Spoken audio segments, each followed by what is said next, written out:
بسم اللہ الرحمن الرحیم رب اشرح لی صدری ویسر لی امری واحلل عقدۃ من لسانی یفقہوا قولی۔ ہم نے سورہ بقرہ کی 232 آیات پڑھ لی ہیں۔ آج آیت نمبر 233 پڑھیں گے۔ 233 آیت کے اندر اللہ تعالیٰ نے کچھ مسائل کا ذکر کیا ہے۔ طلاق اور نکاح کی بات ہو رہی تھی، اسی دوران یہ مسئلہ بیچ میں آیا ہے کہ جو بچے ہوتے ہیں، بسا اوقات شوہر نے طلاق دے دی اور پھر بچے کی ولادت بعد میں ہوئی، اس کی عدت تو ختم ہو گئی، اس بچے کا کیا ہوگا؟ اس بچے کی ذمہ داری اور کفالت کون کرے گا؟ کون اسے دودھ پلائے گا؟ کون اس کے اخراجات اٹھائے گا؟ تو یہ باتیں اللہ تعالیٰ نے بیان کی ہیں۔ جس کتاب کے اندر معصوم بچے کا حق بھی بیان کیا گیا ہے، لیکن اس بچے کو یہ حق کون دے رہا ہے؟ خالق کائنات۔ معصوم بچہ ہے، نہ بول پا رہا ہے، نہ کوئی کام کر پا رہا ہے، اللہ اس کا حق بھی اس کتاب میں بیان کر رہا ہے۔ کتنی عظمت والی کتاب ہے جب اس بچے کا، معصوم بچے کا حق اس کتاب میں بیان کیا ہے، تو وہ لوگ جو عقل اور شعور کی بلندیوں کو پہنچ چکے، تو کیا اللہ ان کے حقوق بیان نہیں کرے؟ اللہ تعالیٰ نے اس کتاب میں ایک چیز کی وضاحت کی ہے۔ فرمائے والوالدات، اور مائیں یرضعن، دودھ پلائیں، اولادہن، اپنی اولاد کو، حولین، 2 سال، کاملین، مکمل، لمن، یہ حکم اس شخص کے لیے ہے، ارادہ، جو ارادہ کرتا ہے، ایتم الرضاعہ، یہ کہ وہ پوری کرے دودھ پلانے کی مدت۔ اللہ نے ماؤں کو حکم دیا کہ مائیں 2 سال تک بچوں کو دودھ پلائیں۔ دودھ پلانے کی مدت بھی بیان کر دی گئی اور ماں کو پابند بھی کر دیا گیا۔ ماں ایسا نہیں کہ بچہ ہوا اور شوہر کو دے دیا کہ تم رکھو، کہ تم سنبھالو، اسے دودھ سے محروم کر دیا جائے، نہیں، ماں کی ذمہ داری ہے کہ وہ دودھ پلائے گی، اور دودھ پلانے کی مدت 2 برس ہے۔ یہ قرآن مجید کا حکم ہے، سورہ بقرہ ہے، آیت نمبر 233 ہے۔ لیکن افسوس سے یہ بات ہم بار بار دہراتے ہیں کہ ہمارے ہاں جو نظام رائج ہے، جو فقہ کی کتابیں لکھی گئی ہیں، ان کتابوں میں یہ مدت 2.5 برس لکھی گئی ہے۔ دودھ پلانے کی مدت 2.5 برس ہے۔ اللہ تعالیٰ نے قرآن مجید میں جو مدت بیان کی وہ 2 برس ہے، اور یہ 2 برس بھی فرمایا لمن اراد ان یتم الرضاعہ، یہ اس کے لیے جو مدت کو پورا کرنا چاہے۔ آپ 1.5 برس بھی پلا سکتے ہیں، 1.25 برس بھی پلا سکتے ہیں، 1 سال بھی پلا سکتے ہیں، کم تو کیا جا سکتا ہے، لیکن زیادہ سے زیادہ اگر کوئی پلانا چاہے تو 2 برس، اور یہ 2 برس بھی چاند کے اعتبار سے ہوں گے۔ مثلا ایک شخص اگر ربیع الاول میں پیدا ہوا ہے، ایک بچہ، وہ ربیع الاول سے دودھ پینا شروع کر رہا ہے، تو اگلے سال ربیع الاول میں 1 برس ہو جائے گا، اس سے اگلے سال ربیع الاول میں 2 برس ہو جائے گا۔ تو ربیع الاول سے پہلے ربیع الاول تک اس کا دودھ پلانا یہ مکمل مدت ہے، اس سے زیادہ نہیں۔ اللہ تعالیٰ نے یہ مدت مقرر کی ہے۔ اب لوگ اپنے اپنے بڑوں کی باتیں کرتے ہیں اور کہتے ہیں کہ انہوں نے بھی تو قرآن و حدیث کے مطابق لکھا۔ ہم جب وہ کتابیں دیکھتے ہیں، سنتے ہیں، پڑھتے ہیں، تو ہم کہتے ہیں کہ بڑے ایسا نہیں کر سکتے، یہ ایک سازش کی گئی ہے اسلام کے خلاف۔ جن کے نام سے منسوب ہو کر یہ باتیں بیان کی، انہوں نے یہ باتیں بیان نہیں کی۔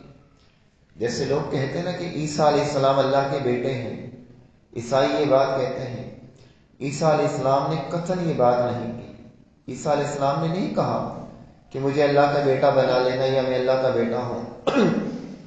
اسی طرح امام ابو حنیفہ رحمہ اللہ وہ ہمارے نزدیک ایک متقی، دیندار اور ایک عالم شخصیت تھے۔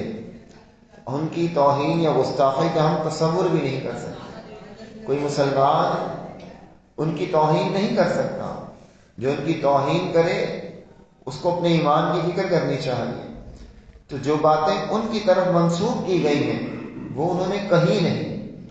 ہماری بات یہ کہ یہ باتیں انہوں نے نہیں کہی، ان کی طرف صرف الزامات ہیں کہ انہوں نے کہا کہ فقہ حنفی میں کہ 2.5 برس دودھ پلائیں۔ امام حنیفہ رحمہ اللہ اس سے بری ہیں کیونکہ انہوں نے نہیں لکھا۔ ان کی وفات کے 200 300 400 سال بعد کتابیں لکھی گئیں اور ان کی طرف یہ باتیں منسوب کی گئی۔ تو قرآن مجید نے جو حکم بیان کیا وہ 2 برس کا ہے، اور صحابہ بھی اس بات کو مانتے تھے۔ سیدنا عثمان رضی اللہ عنہ کے دور میں ایک عورت کی شادی ہوئی اور شادی کے 6 ماہ بعد اس کے ہاں ولادت ہو گئی۔ سیدنا عثمان رضی اللہ عنہ حکم دیا کہ اس عورت کو سنسار کر دیا جائے، کہ اس عورت کے ہاں اس کے نکاح کے شادی کے 6 ماہ بعد اولاد کیسے ہو گئی؟ یہ عورت بدکار ہے، اس نے بدکاری کی ہوگی۔ ہمارے ہاں آج بھی یہی معروف ہے کہ یہ مدت 9 ماہ ہے، اور یہی لوگ اکثر سمجھتے ہیں۔ سیدنا علی رضی اللہ تعالیٰ عنہ جب انہیں اس بات کا علم ہوا، انہیں پتہ چلا کہ سیدنا عثمان رضی اللہ عنہ نے فیصلہ کیا ہے، تو انہوں نے عثمان رضی اللہ عنہ کو روکا، کہا کہ ابھی کیا فیصلہ کرنا ہے؟ کہا کہ اس طرح سے یہ معاملہ ہوا ہے۔ کہا کہ سورہ احقاف میں اللہ فرماتا ہے کہ وَحَمْلُهُ وَفِصَالُهُ 30 شہرا، حمل کی مدت اور دودھ پلانے کی مدت 30 مہینے ہے۔ حمل کی مدت اور دودھ پلانے کی مدت دونوں کو شمار کیا جائے تو 30 مہینے۔ تو بعض اہل علم اس سے یہ بھی کہتے ہیں اگر بچے کی وہ مدت 9 ماہ ہے تو 2.25 برس دودھ پلائے۔ وَحَمْلُهُ وَفِصَالُهُ 30 شہرا، کہ حمل کی اور دودھ پلانے کی مدت 30 مہینے ہے، تو 30 مہینے کو پورا کیا جائے۔ تو کہا کہ اے عثمان، اللہ تعالیٰ فرماتا ہے کہ حمل کی مدت اور دودھ پلانے کی مدت 30 مہینے ہے، اور دوسری جگہ اللہ فرماتا ہے وَالْوَالِدَاتُ يُرْضِعْنَ أَوْلَادَهُنَّ حَوْلَيْنِ كَامِلَيْنِ لِمَنْ أَرَادَ أَن يُتِمَّ الرَّضَاعَةَ۔ تو جو دودھ کی مدت پورا کرنا چاہے وہ 2 برس ہے، 24 مہینے ہے۔ تو کہا کہ 30 مہینوں سے اگر 24 مہینے نکال دیے جائیں تو بقیہ کیا بچتا ہے؟ 6 ماہ۔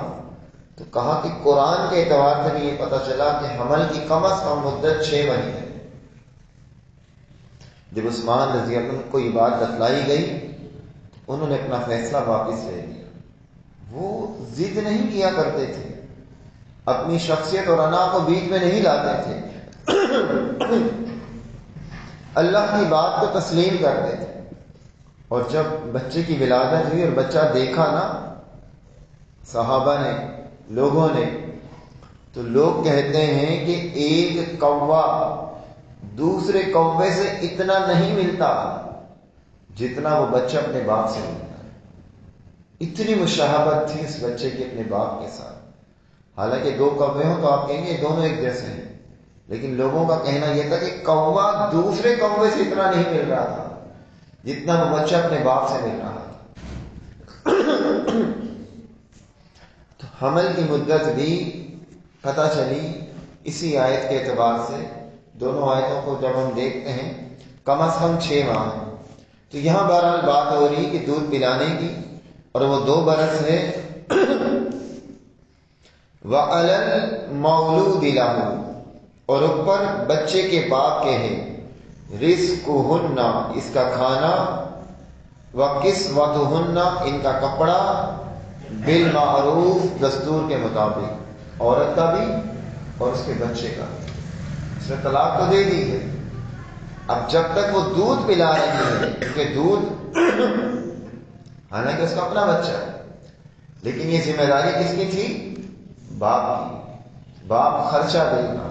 ہے ہمارے یہاں وہ سسٹم؟ دنیا میں کہیں پاکستان میں کہیں اور نظر آتا ہے؟ اگر کسی نے طلاق دے دی اور عورت اپنے گھر چلی گئی اور ولادت ہو گئی تو دیکھتے بھی نہیں کہ کون ہوا ہے کیا ہوا ہے، کوئی خبر نہیں. لیکن قرآن کیا کہہ رہا ہے؟ رزقہن و کسوتہن، کھانا پینا بھی اور لباس بھی. کیسے؟ بالمعروف. معروف کسے کہتے ہیں؟ نیکی کو. نیکی کے ساتھ ہے، زیادتی کے ساتھ نہیں ہے. اگر آپ اس کتاب کو مانتے ہیں اور عمل کرتے ہیں تو کیا محسوس ہوگا؟ ایک فرانسیسی رائٹر تھا، اس نے قرآن کو پڑھا، مسلمان نہیں تھا. قرآن پڑھنے کے بعد کہتا ہے، اسے تھوڑی پتا تھی قرآن اللہ کی کتاب ہے. وہ غیر مسلم آج بھی یہی کہتے ہیں کہ یہ محمد صلی اللہ علیہ وسلم نے لکھا تھا، انہوں نے تعلیف کیا. وہ کہتا ہے اگر مجھے میرے علم میں یہ بات نہ ہوتی کہ اس کو محمد صلی اللہ علیہ وسلم نے تعلیف کیا ہے تو میں کہتا ہے کسی عورت نے لکھی ہے. اس میں عورت کو اتنا وہ کیا گیا ہے، عورت کو اتنے حقوق دیے گئے، عورت کا اتنا ساتھ دیا گیا ہے، تو میں یہ کہتا کہ یہ کتاب کسی عورت نے لکھی. اور آج اسی کو بیس بنا کر نا اسلام کو بدنام کیا جاتا ہے کہ اسلام میں عورت کا حق نہیں ہے. اسلام نے جتنا حق دیا ہے اتنا کسی اور نے نہیں دیا.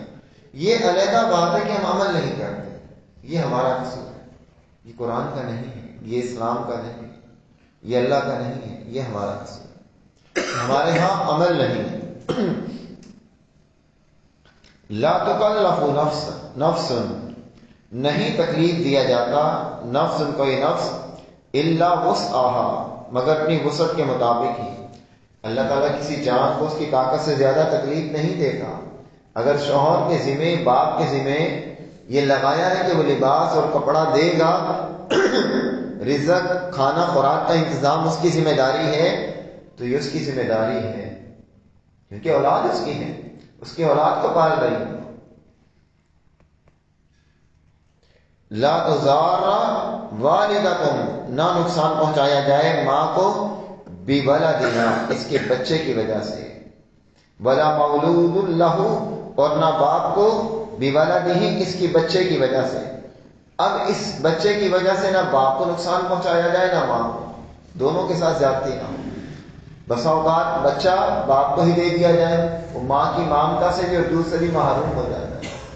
اور بسا اوقات باپ بالکل نظر انداز کر دیتا ہے، کوئی تعلق ہی نہیں رکھتا، نہ نان، نہ نفقہ، نہ لباس، نہ خوراک. دونوں کا اللہ تعالیٰ نقصان نہیں چاہتا. وَعَلَى الْوَارِثِ، اور اوپر وارثوں کے، مثل ذالک، مثل اسی کے، نان نفقہ ہے. اور اگر باپ فوت ہو جاتا ہے، باپ اچانک کوئی حادثہ ہو جاتا ہے، تو جو وارث ہیں وہ ذمہ دار ہوں گے کہ نان نفقہ ہے. جن کے پاس وراثت میں پراپرٹی آئی ہے، جائیداد آئی ہے، پھر وہ اس بچے کے نان نفقے کے ذمہ دار ہوں گے. فَإِنْ أَرَادَ، پھر اگر وہ ارادہ، والدین ارادہ کر لیں، فِصَالًا، دودھ چھڑانے کا، عَنْ تَرَاضٍ مِّنْهُمَا، آپس کی رضامندی سے. اب وہ دونوں جو ہیں والدین، میاں بیوی نہیں کہا، طلاق ہو چکی ہے. اب والدین اگر ارادہ کر لیں دودھ چھڑانے کا 1 سال بعد، 1.5 سال بعد، وَتَشَاوُرٍ، اور باہمی مشورے سے، فَلَا جُنَاحَ عَلَيْهِمَا، تو کوئی گناہ نہیں دونوں پر. جو بات مشاورت کے ساتھ ان دونوں میں ہو جائے اس پر کوئی گناہ نہیں. ایک اگر بچے کے ساتھ زیادتی چاہے گا تو دوسرا تو نہیں چاہے گا. اور جو فیصلہ ماں باپ اس معصوم کے لیے کر رہے ہوں گے وہ یقیناً غلط نہیں ہوگا، پھر ان دونوں پر کوئی گناہ نہیں. وَإِنْ أَرَدْتُمْ، اور اگر تم ارادہ کر لو، أَن تَسْتَرْضِعُوا، یہ کہ دودھ پلواؤ کسی اور سے، کسی دائیا سے، جیسے باہر کی عورتوں سے دودھ پلوایا جاتا تھا. اولادکم، اپنی اولاد کو، فلا جناح علیکم، تو نہیں کوئی گناہ تم پر.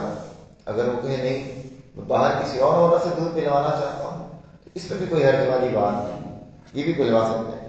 اذا سلمتم، جبکہ تم ان کے حوالے کر دو، ما آتیتم، جو کچھ تم نے دینا ٹھہرایا تھا، بالمعروف، دستور کے موافق، واتقوا اللہ، اور اللہ سے ڈرو، واعلموا، اور جان لو، ان اللہ بے شک اللہ تعالیٰ بما تعملون بصیر اس کے ساتھ جو تم عمل کرتے ہو خوب دیکھنے والا ہے. اللہ تعالیٰ تمہارے اعمال کو خوب دیکھنے والا ہے. اللہ سے ڈرو. پھر وہی بات دہرائے گی کہ اللہ سے ڈرو. انسان کسی چیز پر عمل کرتا ہے نا، دو وجہ ہوتی ہیں. ایک وجہ حکومت کا پریشر ہوتا ہے، حکومت کا خوف ہوتا ہے، حکمران کا ڈر ہوتا ہے. آپ اگر گاڑی چلاتے ہیں، سگنل پر کھڑے ہو جاتے ہیں تو اشارہ کیوں نہیں توڑتے؟ چلان ہو جائے. آپ مقررہ تاریخ پر بل کیوں پے کر دیتے ہیں؟ ٹیکس کیوں پے کر دیتے ہیں؟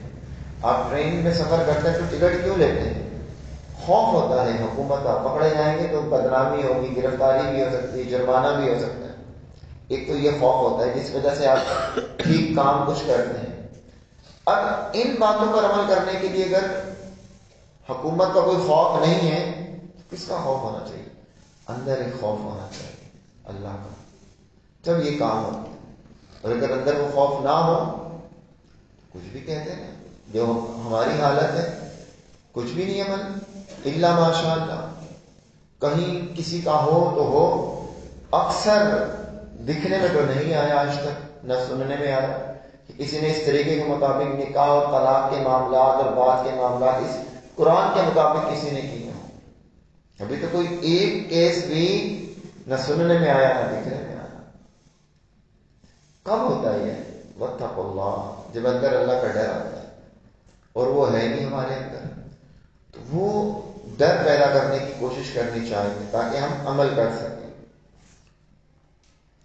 والذین، اور وہ لوگ جو یتوفون، فوت ہو جائیں، جو فوت کر دیے جائیں، جنہیں موت آ جائے، منکم، تم میں سے، ویذرون، اور چھوڑ جائیں، ازواجن، بیویاں، ان کی بیویاں ہوں جو بیوہ ہو جاتی ہیں، یتربصن، تو وہ انتظار میں رکھیں، بانفسہن، اپنے آپ کو، اربعۃ، 4 اشہر، مہینے، و اشرا، اور 10، 4 مہینے اور 10 انتظار کریں.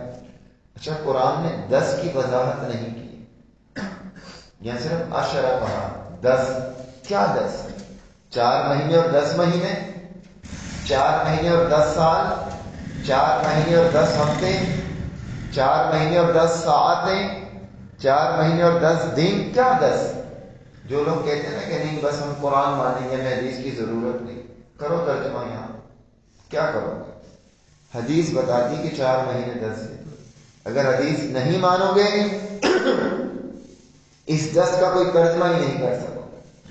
10 سال، 10 مہینے، 10 دن، 10 ہفتے کس دلیل سے کرو گے؟ حدیث ماننی پڑے گی. اب یہ عدت بتلائی گئی، 4 مہینے اور 10 دن.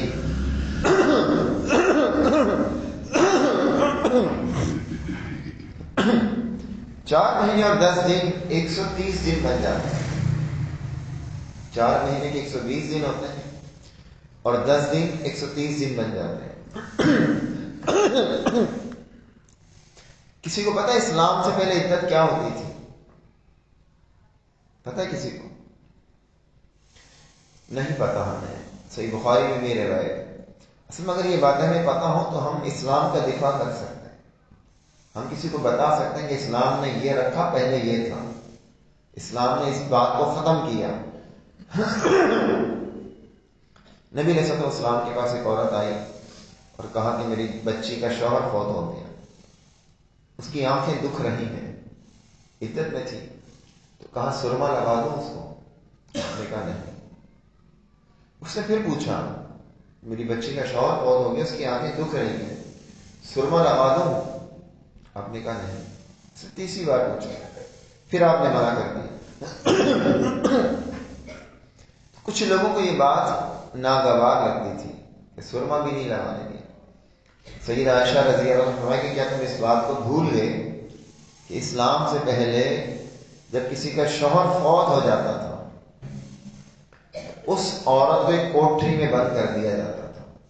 ایک کوٹری میں بند کر دیا جاتا تھا، کچھ چھوٹا سا اسٹور ہو، اور میلے پرانے پھٹے پرانے کپڑے اس کو پہناتے تھے. پورے خاندان لوگوں سے سوشل بائیکاٹ ایک قسم کا کر دیا جاتا تھا، علیحدہ رہتی تھی. 1 سال گزر جاتا تھا، پورا 1 سال. 1 سال کے بعد کوئی جانور اسے دیا جاتا تھا، پرندہ، اس جانور کو اپنی شرمگاہ پر وہ رگڑتی تھی. اس کے بعد اس کو اونٹ کی مہنگیاں دی جاتی تھیں اور اس مہنگیوں کو پھر وہ پھینکتی تھی، پھر وہ اس پوٹلی سے باہر آتی تھی. اس قدر اس کی ذلت ہوتی تھی. لیکن اسلام نے اس بات کو ختم کر دیا. صرف 4 مہینے اور 10 دن کی عدت ہے.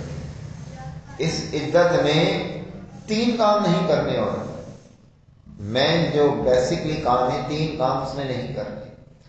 سب سے پہلا کام اس نے نکاح نہیں کرنا. دوسرا کام اس نے زیب و زینت نہیں کرنی، بناؤ سنگار، چاہے وہ لباس کپڑوں کے اعتبار سے ہو یا زیورات کے اعتبار سے ہو، چوڑیاں ہو، کان کی بالیاں ہو، ناک کی لو ہو، سرما وغیرہ ہو، یا میک اپ کا کچھ سامان ہو، کسی چیز کو استعمال نہیں کرنا. تیسرا گھر سے نہیں نکلنا، گھر میں رہنا. ہاں گھر سے نکلنے میں اگر کوئی مجبوری ہے، مثلا بیمار ہو جاتی ہے تو ڈاکٹر کے پاس جا سکتی ہے، یا بچے چھوٹے چھوٹے ہیں، کھانے پینے کی کوئی چیز مہیا نہیں ہے، کچھ کھانے پر لینے جا سکتی ہے، کھانے کا بندوبست کرنے جا سکتی ہے.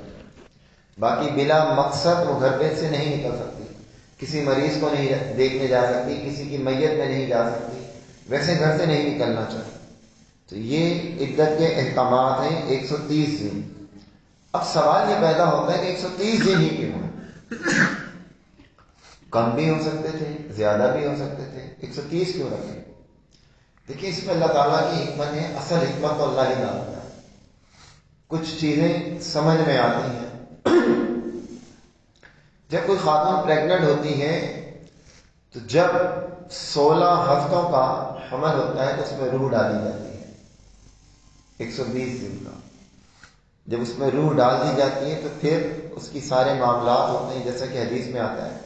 اس کی تقدیر لکھی جاتی ہے، نیک یا بد لکھا جاتا ہے، اس کا رزق لکھا جاتا ہے، اس کی عمر لکھی جاتی ہے. تو اس 16 ہفتوں کے بعد عورت کو یہ محسوس ہوتا ہے کہ وہ واقعتاً حمل سے ہے. اس سے پہلے شک اور شبہ ہوتا ہے. آپ کراچی کی بات نہ کریں نا، جدید اس دور کی بات نہ کریں، جب کوئی الٹرا ساؤنڈ مشین نہ تھی، کوئی میڈیکل لیبارٹری نہ تھی. آج بھی جن دیہی علاقوں میں کوئی ایسی سہولیات نہیں ہیں، وہاں پر اگر دیکھیں تو 16 ہفتوں کے بعد یہ بات کنفرم ہو جاتی ہے کہ عورت حاملہ ہے. اس میں کوئی شک اور شبہ نہیں رہتا. تو اللہ نے عدت کے 17 ہفتے رکھے. اگر کوئی ایسا کیس ہے تو وہ وضع حمل اس کی عدت ہوگی. اور پھر آپ کے جسم پہ کوئی زخم لگ جائے نا، کوئی سرجری ہو، آپریشن ہو، تو آپ آپریشن ہونے کے بعد دوسرے دن کام پہ چلے جاتے ہیں، دکانوں پہ چلے جاتے ہیں، کارخانوں میں چلے جاتے ہیں، یا گھر پہ اٹھ کے عورتیں کام کاج کرنے لگ جاتی ہیں. اس سرجری کو پر ہونے میں، بھرنے میں، اس زخم کو ہیل ہونے میں 15-20 دن، مہینہ لگتا ہے. جیسا زخم ہوتا ہے ویسا وقت لگتا ہے. تو یہ جسم کا زخم ہے نا. جب کسی عورت کا شوہر فوت ہوتا ہے تو اس کے احساسات پر زخم لگتے ہیں اور وہ اتنی جلدی حائل نہیں ہوتے. اس کے لیے اللہ تعالیٰ نے 4 ماہ اور 10 دن کا پیریڈ رکھا ہے. اور یہ وہ پیریڈ ہے کہ جب وہ زخم، وہ تو ہمیشہ نہیں بھرتا، ساری زندگی ذہن میں رہتا ہے، لیکن وہ جو شدت ہوتی ہے وہ اس دوران کم ہو جاتی ہے کہ عورت کچھ کرنے کی قابل ہو جاتی ہے، وہ اپنے بچوں کو یا گھر کو سنبھالنے کے قابل ہو جاتی ہے، یا پھر کہیں وہ دوسری جگہ نکاح کرنے کے لیے بھی تیار ہو جاتی ہے کہ یہ وقت اس کی جو حدت اور شدت ہے اس میں کمی لے آتا ہے. اصل حکمت وہ اللہ ہی بہتر جانتا ہے. فَإِذَا بَلَغْنَا، پھر جب وہ پہنچ جائیں أَجَلَهُنَّ، اپنی عدت کو، فَلَا جُنَاحَ عَلَيْكُمْ، تو نہیں کوئی گناہ تم پر، فیما، اس میں جو، فَعَلْنَا، وہ کریں، فی أَنفُسِهِنَّ، اپنے حق میں، بالمعروف، دستور کے مطابق. جب ان کی عدت مکمل ہو گئی پھر اگر وہ اپنے متعلق کوئی فیصلہ کرتی ہیں، کسی سے نکاح کرنا چاہتی ہیں، تو اب تم پر کوئی گناہ نہیں، تم اسے نہیں روکو گے. بعض خاندانوں میں ہوتا ہے کہ نہیں، یہ ہمارے خاندان کی عزت تھی، اسے ہم نئی شادی کرنے دیں گے، تو اسلام اس چیز کی اجازت قطعاً نہیں دیتا۔ واللہ، اور اللہ تعالیٰ بما سادس کے جو تعملون خبیر، تم عمل کرتے ہو خوب خبردار ہے۔ ولا جناح، اور نہیں کوئی گناہ علیکم تم پر، فیما اس میں جو عرضتم تم اشارہ کرو، بھی اس کے ساتھ، من خطبۃ النساء نکاح کے پیغام کا، عورتوں کو عدت میں، او اکننتم فی انفسکم یا تم پوشیدہ رکھو اپنے دلوں میں۔ عورت عدت میں نکاح نہیں کر سکتی، لیکن دو چیزوں کی اللہ نے اجازت دی ہے۔ ایک ہی کہ نکاح کا اشارہ دینا۔ اشارہ دینا کیا ہوتا ہے؟ کسی کا شوہر بہت ہو گیا، وہ پریشان ہے، اب آپ اس کو تسلی دیتے ہیں کہ کوئی بات نہیں، آپ صبر پر، ہو سکتا ہے آپ کو اللہ اس سے بہتر شوہر عطا فرمائے، اللہ نے تمہارے لیے اس میں بہتری رکھی ہو، کوئی بہتر تمہیں مرد اس سے بہتر مل جائے۔ یا کوئی شخص خود اپنے دل میں، اب اس کا شوہر بہت ہو گیا، وہ دل میں یہ ارادہ رکھتا ہے کہ میں اس سے نکاح کروں گا، دل میں خیال آنا یہ کوئی بری بات نہیں ہے۔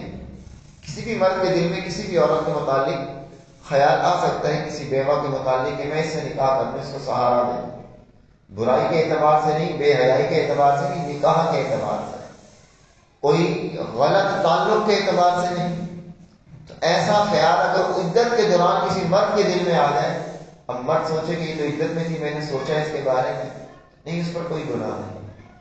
اس کی عدت کے بعد دنوں میں بھی ایسا خیال آتا ہے، یا کوئی اور عورت اس کو جا کر یہ بتلا دے اشارتاً کنایتاً کہ تمہاری عدت پوری ہو جائے تو میں نے ایک ذہن میں ایک رشتے میں تمہیں بتاؤں گی، انشاءاللہ اس سے بہتر ہے۔ تو ایسا خیال آ جانا اس کو کوئی حد والی بات نہیں۔ تو یہاں ایک بات اور ذہن میں رہے کہ اگر کوئی مرد کسی عورت سے نکاح کرتا ہے اور فوت ہو جاتا ہے، بھی رخصتی نہیں ہوئی، فوت ہو جاتا ہے، تو اس عورت کو بھی 4 مہینے 10 دن عدت گزارنا، حالانکہ رخصتی نہیں، کوئی تعلق قائم نہیں ہوا۔ لیکن اگر کوئی مرد نکاح کرتا ہے اور طلاق دے دیتا ہے، اس کی کوئی عدت نہیں۔ اگر مرد طلاق دے دے، رخصتی نہیں ہوئی تو کوئی عدت نہیں، اور اگر فوت ہو جائے تو 4 مہینے 10 دن عدت ہے، چاہے رخصتی نہ ہوئی۔ علم اللہ، جان لیا اللہ نے، انکم، یہ کہ یقیناً تم، ستذکرونہن، ضرور ذکر کرو گے ان عورتوں کا، ولیکن لا تواعدوہن، لیکن نہ وعدہ کرو ان سے۔ اللہ تعالیٰ جانتا ہے کہ تم ان عورتوں کا تذکرہ کرو، اور یہ ہوتا ہے جب کسی کا شوہر فوت ہو جاتا ہے نا، تو خاندان اس عورت کے متعلق باتیں ہوتی ہیں کہ نہیں ہوتی؟ ہوتی ہے رشتہ داروں میں، اس کا فلاں سے نکاح کر دیا جائے، فلاں سے اس کی شادی ہو جائے۔ بس اوقات ایک بھائی کا انتقال ہوگا تو گھر والے کہتے ہیں چھوٹا بھائی دیور سے اس کی کر دیں گے۔ تو یہ باتیں ہوتی ہیں، لیکن عورت کے ساتھ کھلم کھلا نہیں ہونی چاہیے، کیونکہ اس کا شوہر بہت ہوتا ہے، وہ صدمے میں ہے۔ آپ آپس میں اشارتاً کنایتاً تو بات کر سکتے ہو، دل میں رکھ سکتے ہو، لیکن عورت سے کھل کر ایسی بات ہے نہیں کر سکتے۔ سرًا، اور نہ وعدہ کرو ان سے سرًا، چھپ کر، کوئی ان سے انہیں کوئی امید نہ دلاؤ، کوئی خفیہ ان سے رابطے قائم کر کر ان سے انہیں کوئی امید اور دلاسا نہ دلاؤ۔ یہ راستے غلطی کی طرف جاتے ہیں، بے حیائی کی طرف بھی بس اوقات چلے جاتے ہیں۔ الا ان تقولوا، مگر یہ کہ تم کہو، قولا معروفا، کوئی بات نیکی کی، دستور کے مطابق۔ ہاں، عورتوں سے کوئی بات نیکی کی ہو، اچھی اور بھلی بات ہو تو وہ تو کر سکتے ہو، لیکن خفیہ رابطے قائم کرنے کی کوشش کسی عورت سے نہ کرنا۔ ولا تعزموا، اور مت عزم کرو، عقدۃ النکاح، نکاح کا، عقد نکاح کا، یعنی نکاح مت کرو، نکاح کا عزم، پختہ ارادہ، پختہ بات چیت ان ایام میں نہیں کرنی چاہیے۔ حتی یبلغ الکتاب اجلہ، یہاں تک کہ پہنچ جائیں میعاد مقرر اپنی انتہا کو، جو لکھا ہوا ہے وہ اپنی انتہا کو پہنچے۔ لکھا ہوا کیا ہے؟ 4 مہینے 10 دن، عدت اپنی انتہا کو پہنچ جائے، اس کے بعد کوئی تذکرہ کرنا۔ وَاعْلَمُوا، اور جان لو، ان اللہ بے شک اللہ تعالیٰ یعلم جانتا ہے ما فی انفسکم جو کچھ تمہارے دلوں میں ہے، فاحذروہ لہذا تم اسی سے ڈرو، وَاعْلَمُوا اور جان لو، ان اللہ بے شک اللہ تعالی غفور حلیم بہت زیادہ بخشنے والا اور نہایت بردبار ہے۔ تقریباً ہر آیت کے آخر میں یہ کہا جاتی ہے کہ اللہ سے ڈرو، اللہ جانتا ہے، اللہ کو علم ہے، اللہ غفور الرحیم ہے، اللہ حلیم ہے، اللہ بردبار ہے۔ ہر آیت میں، حالانکہ شروع میں ایک بار کہہ دیا جاتا تو کافی نہیں تھا، آخر میں ایک دفعہ کہہ دیا جاتا تب بھی کافی تھا، لیکن بار بار بار بار یہ بات دہرائی جا رہی کہ اللہ سے ڈرو، اللہ سے ڈرو۔ ان احکامات میں کوئی کسی کے شوہر کا انتقال ہو جائے، کسی کے دل میں خیال ہے آج کل تو میسج کر کر فون پہ رابطہ کر کے کوئی بات نہیں جا سکتی، کوئی نہیں روک سکتا، کون روکے گا؟ دل کا ڈر، جب دل میں اللہ کا ڈر ہوگا وہی رکے گا نا، اس کے علاوہ تو کوئی نہیں رک سکتا۔ تو جب اندر سے بندہ اللہ کے آگے جھک جائے گا پھر وہ ان احکامات پر عمل کرے گا۔ اللہ تعالیٰ ہم سب کو اخلاص کے ساتھ کتاب و سنت پر عمل کی توفیق عطا فرمائے۔ تو بات کا سوال ذہن میں تو پوچھیں۔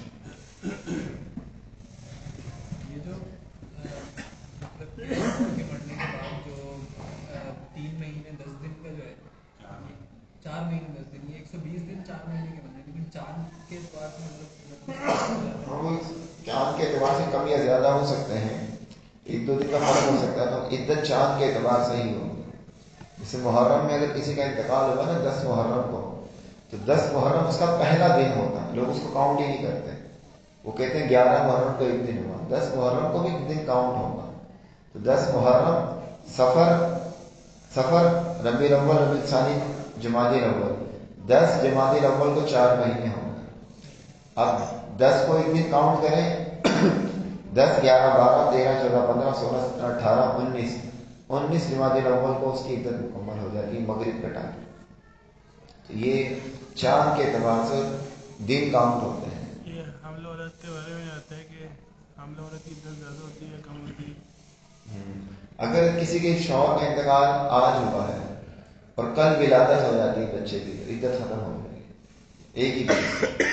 اور کسی کے شوہر کا انتقال آج ہوا ہے اور بچے کی ولادت 9 مہینے بعد ہوتی ہے تو وہ 9 مہینے عدت میں رہے۔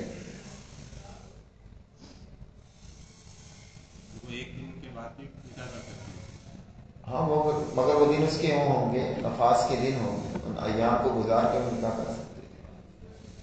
اگر ولادت ہو جاتی ہے تو نکاح کر سکتے ہیں، اس کی عدت ختم ہو جائے گی۔ اس میں بھی کر سکتی ہے، اس میں نکاح کی پابندی نہیں، لیکن اس پر ایک شوق ہے، اس کے شوہر کا انتقال ہوا ہے، ایسا کوئی کرنا تو نہیں ہے، لیکن اس کے لیے وہ جائز ہو جاتا ہے، کر سکتے ہیں۔